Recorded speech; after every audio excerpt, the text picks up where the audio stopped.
Quiero saludar a todos mis hermanos con la bendita paz del Señor. Gracias a Dios porque nos encontramos en su presencia y hoy queremos transmitir este tema tan apasionante como es la gracia de Dios. Usted debe conocer la gracia de Dios para disfrutar de todo lo que el Señor nos trajo, porque son dos eras: la era de la ley que comenzó con Moisés y terminó con Juan el Bautista. Luego comienza con Cristo hasta que Él viene por segunda vez. Y luego estaremos en la eternidad. Entonces prepare su lápiz para su papel. Y al mismo tiempo quiero pedir disculpas que no he podido transmitir todos estos días. Ha sido unos días de mucho trabajo arduo. Hay tanta cosa que tengo que atender. Pero ya estoy aquí con ustedes. Espero que esto los reanime y tengo la seguridad que su vida nunca será diferente más, ¿sí? Nunca más será como antes, sino que usted va a gozar de la presencia de Dios, de esto que Jesús nos enseña, y es la introducción a la gracia de Dios. Seguiremos con este tema en el futuro. Entonces, primero, ¿quién es Jesús? Y la respuesta es: Él es el Creador. En Juan 1:3, todas las cosas por Él fueron hechas, y sin Él nada de lo que ha sido hecho fue hecho. Jesús es el Creador de todas las cosas. O sea, en el Génesis Dios le entregó los planos y Él fue el que pegó el grito, sea la luz, y así cada cosa que fue creada, el Espíritu de Dios se movía, ¿sí? En Juan 1:4, en Él estaba la vida, en Jesús, y la vida era la luz de los hombres. Cuando Dios entregó la ley a Moisés, en el monte Sinaí, dice que ardía y humeaba nube oscura. Pero en cambio, cuando Jesús sube al monte de la transfiguración, su ropa resplandeció como ningún lavador puede hacerla. Había una nube blanca y una luz resplandeciente, porque Jesús es la luz. Y qué hermoso que a partir de dice, ustedes también son la luz. O sea, todo lo que Él recibió del Padre por gracia nos deja a nosotros, a usted y a mí. En Juan 1:16, porque de su plenitud tomamos todos gracia y sobre gracia. Es como una vestidura, ¿verdad? Lo vestimos 1, 2, 3 veces. Pero ¿de cuál plenitud? De Jesús, del Dios que hizo los cielos y la tierra. Y dice que podemos tomar por la fe de su plenitud. Primera de Juan 1:17, pues la ley por medio de Moisés fue dada, pero la gracia y la verdad vinieron por medio de Jesucristo.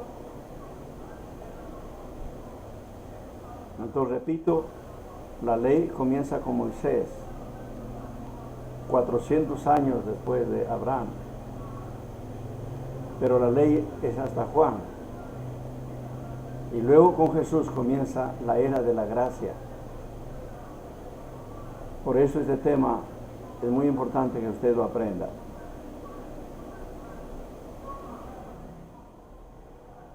Dice que la verdad y la gracia vino a través de Jesucristo.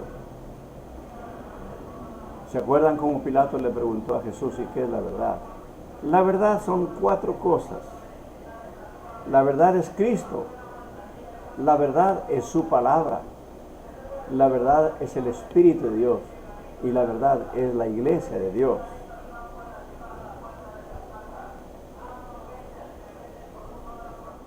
Entonces, ¿a qué vino Jesús a este mundo? Él vino a traernos la gracia de Dios. Qué hermoso. Solamente tiene que recibirla por la fe. La fe es la respuesta del hombre. Y aún la fe es un don de Dios, pero por la fe agarramos, nos apropiamos de todo lo que Él nos ha dado. Punto B. ¿A qué vino Jesús? Nos trajo la verdad que nos hace libres. C. Él vino a quitar el pecado del mundo. Ese es el propósito de Dios, pero se cumple en todos los que crean. Queda establecido que la gracia de Dios es lo único que quita el pecado del mundo a través de la obra de Jesús en la cruz y por el derramamiento de su sangre. La predicación contra el pecado y aplicando la ley por 2000 años no ha quitado el pecado. El pecado del mundo es quitado por la gracia de Dios. Ya dije, a través de Jesucristo. Veamos el testimonio, o escuche el testimonio de Juan el Bautista. En San Juan 1:33. Y yo no le conocía, pero el que me envió a bautizar con agua, aquel me dijo, se refiere a Dios, sobre quien veas descender el Espíritu y que permanece sobre él, ese es el que bautiza con el Espíritu Santo y fuego. ¿A qué vino Jesús? Vino a bautizarnos con el Espíritu Santo y fuego. Recuerde la iglesia primitiva, ¿verdad? 120, que llamas de fuego se derramaron sobre ellos. Y el Espíritu Santo vino a quedarse con nosotros. ¿Qué diferencia? Él vino a nuestro espíritu. El Espíritu Santo es el antídoto contra la obra de la carne. Solo con el Espíritu damos los frutos del Espíritu, que son amor, gozo, paz, paciencia, bondad, benignidad, bondad, fe, mansedumbre, templanza. Contra tales cosas no hay ley. Qué hermoso es todo esto. Pues es lo único que cambia el estilo de vida de los hombres. Es estar gobernados por el Espíritu de Dios. No es trabajoso decirle, Señor, gobierna mi espíritu, ya he decidido seguirlo. Es la mejor manera de aceptar a Cristo en el corazón.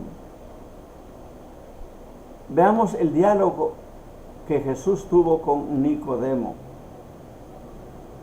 Fue el único maestro reconocido por Jesús, maestro en esa época, en Juan 3:2. Y este pregunta la primera vez, Rabí, sabemos que has venido de Dios como maestro. También reconoce a Jesús como maestro, porque nadie puede hacer estas señales que tú haces si Dios no está contigo.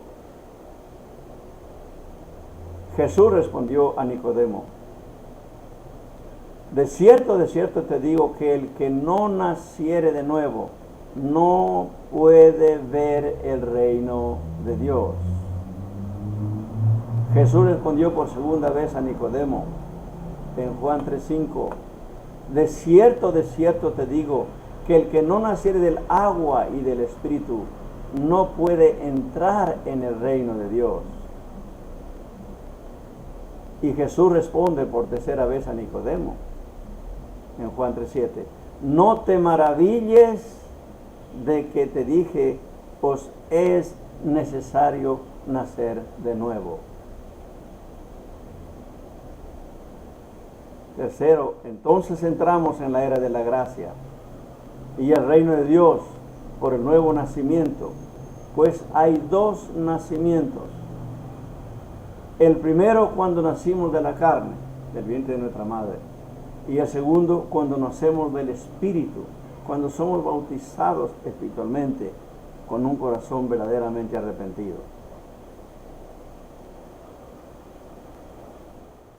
En Juan 3:14, como Moisés levantó la serpiente en el desierto, así es necesario que el Hijo del Hombre sea levantado.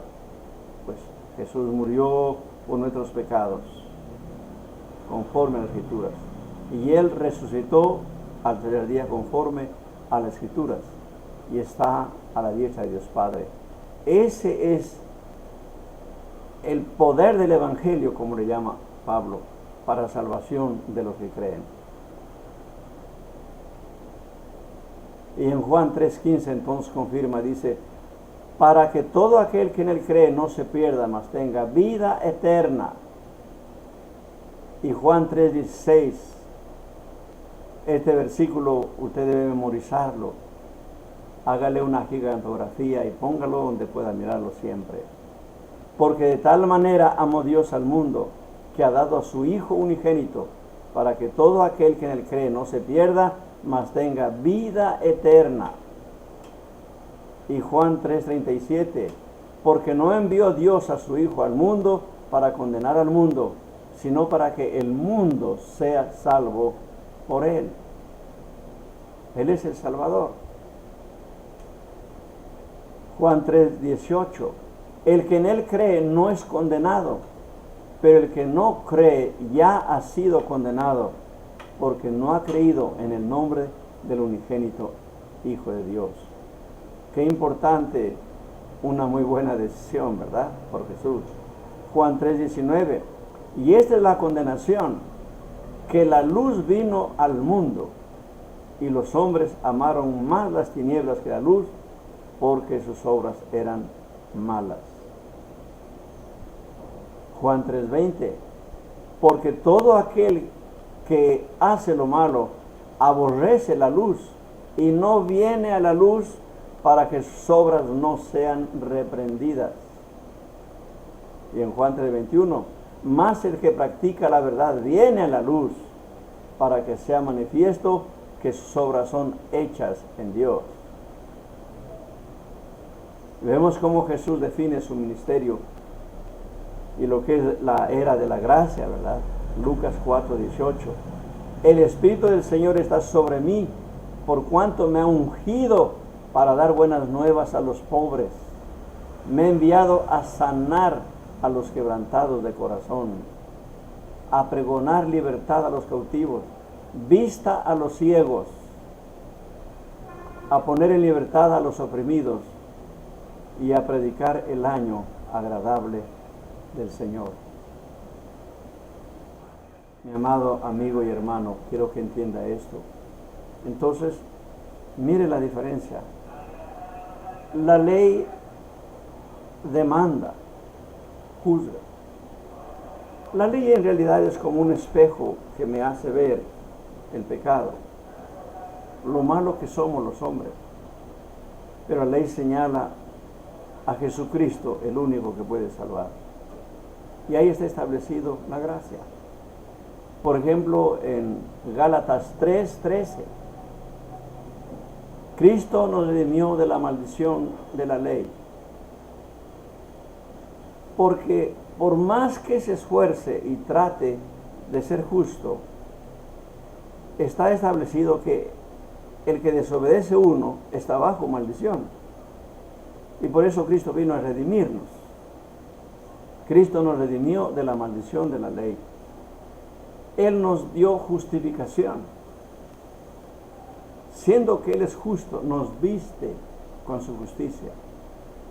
En el Génesis, Dios sacrificó el cordero para vestir a nuestros padres. Los cubrió con la sangre, los cubrió con la piel del cordero. Pero Juan acabó de decir, he aquí el Cordero de Dios que quita el pecado del mundo. Es Jesús que nos reviste con su justicia. ¿Da cuenta? Ahora somos la justicia de Él. Gracias Dios por la obra de Cristo.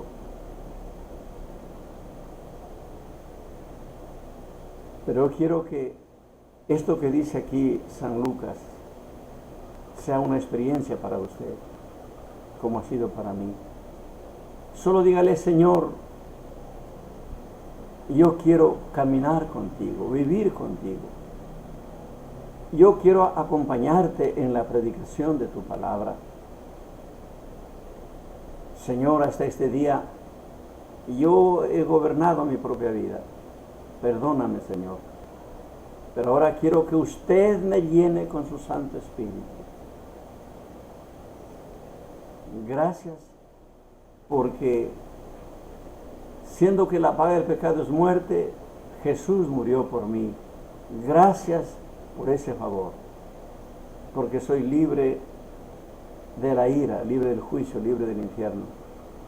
Y ahora, entonces, estamos en la gracia. El amor sobrenatural de Dios por cada uno de nosotros. Recíbalo en su corazón. Es cuestión de orar. No camine ni un minuto sin Cristo. ¿Se da cuenta cuál es la solución? En la ley, la lepra contaminaba y pasaba a los demás, como ahora el coronavirus, ¿verdad? Pero en la gracia Jesús es el antídoto. Él le dijo al leproso, quiero ser limpio, porque Él vino a sanar. Y ha delegado eso a sus discípulos. Él dijo a los discípulos, vayan, echen fuera demonios, sanen a los enfermos, resuciten muertos. Lo que recibieron de gracia, denlo de gracia. Y mayores obras harán. ¿Está entendiendo lo que es la gracia de Dios? Que Dios me lo bendiga. Que Dios esté siempre con usted. Por la fe, escóndase en Cristo y en Dios, para que sea feliz a partir de ese día. Amén.